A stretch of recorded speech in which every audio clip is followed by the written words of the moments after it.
Alam mo ba na may mga kamanghamanghang bagong discoveries na natuklasan sa Mars?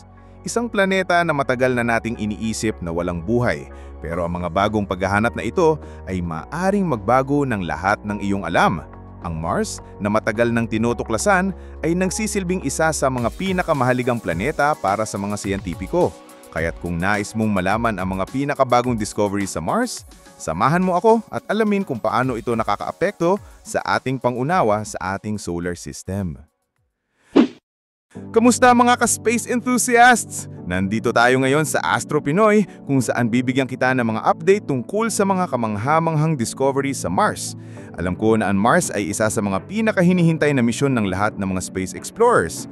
At ngayon, mas malalim nating pag-uusapan ang mga pinakabagong findings. Ngayon, tatalakayin natin ang mga exciting discoveries na natuklasan sa ating red planet. May mga bagong ebidensya na magpapalawak pa ng ating kaalaman. Tara na at tuklasin natin! Simulan natin sa isa sa pinakakamanghamanghang discoveries na natuklasan ng NASA sa Mars, liquid water. Sa isang misyon na pinangunahan ng Curiosity rover, natagpuan nila ang mga patunay ng salty water sa ilang mga lugar sa Mars. Ibig sabihin nito, hindi lang yelo ang meron sa Mars, kundi may mga lugar na may tubig. At alam naman natin na ang tubig ay isang mahalagang elemento para sa buhay. Kaya't may posibilidad na ang Mars ay hindi lang isang planeta ng buhangin at yelo. Baka meron talagang buhay na umaasa sa tubig sa ilang bahagi ng planetang ito. Isipin mo, kung may tubig sa Mars, may chance ba na magkaroon ng microbial life sa mga lugar na may tubig? Ang mga siyentipiko ay patuloy na nagsisiasat at kinokolekta ang mga samples na maaring magbigay ng mas malalim na mga sagot. Ngayon, alamin natin ang tungkol sa seasonal changes sa Mars. Oo, tama ang narinig mo. May mga seasons din pala sa Mars. Habang ang Earth ay may tag-init at taglamig, ganun din ang Mars, pero may konting pagkakaiba. Ang mga siyentipiko ay nakakita ng pagbabago sa mga polar ice cap sa Mars. Tuwing tag-init, natutunaw ang mga yelo at nagiging carbon dioxide, at pagkatapos ng tag-init, nagiging yelo ulit sa winter. Kakaiba, di ba? Ang mga dust storms sa Mars ay isa rin sa mga dahilan kung bakit nagiging kakaiba ang mga seasons na ito. Ayon sa mga eksperto, ang mga malalakas na dust storm sa Mars ay may malaking epekto sa klima ng planeta, kaya't patuloy itong pinagmamasdan ng mga misyon sa Mars. Ngayon, ito ang isa sa pinakakagiliw-galiwang discoveries, ebidensya ng buhay sa nakaraan ng Mars. Hindi pa natin matukoy kung may buhay sa Mars ngayon, pero may mga patunay na nagpakita na posibleng may buhay doon sa nakaraan.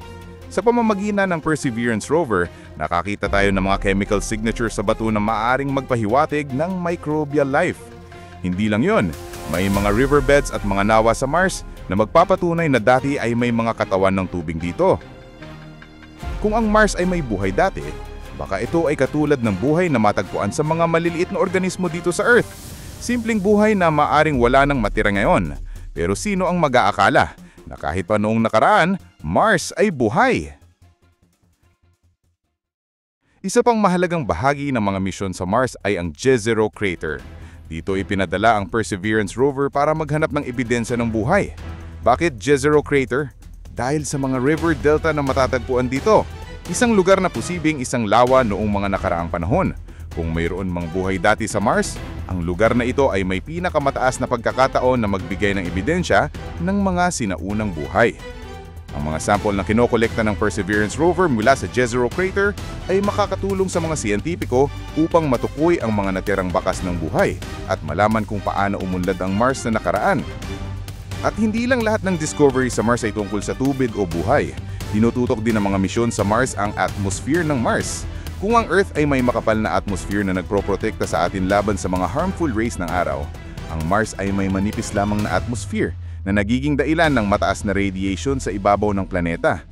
Ngunit may mga bagong findings na nagpapakita na may mga pockets ng atmosphere sa Mars na mas matagas kaysa sa ibang lugar.